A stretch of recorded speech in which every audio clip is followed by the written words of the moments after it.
బాగా వచ్చా హ? పీకలు కోయటం. ఆహా. మరి మా అన్నకెలా నచ్చావు? నాకైతే నిన్ను పెళ్లి చేసుకోవడం ఇష్టం లేదు. మా మామని చేసుకుంటా.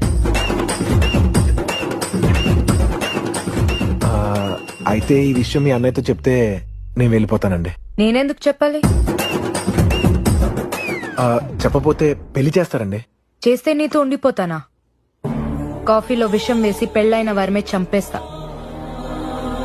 కొన్ని దినాలు ఏడిస్తాను, క్యూట్ గా ఉంటాను కదా. మా అన్న కరిగిపోయి ఏం కావాలంటాడు.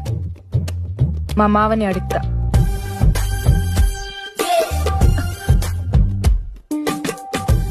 ఆ బిడ్డ బాగా ఫిట్నెస్ ఫ్రీక్ అనుకుంటా. ఓవరా స్ట్రెచ్ చేస్తుంది. స్ట్రెచ్ కాదండి, స్ట్రెస్. మనం ఏం మాట్లాడుకుంటున్నా తను తెలుసుకోవడానికి చచ్చిపోతుంది.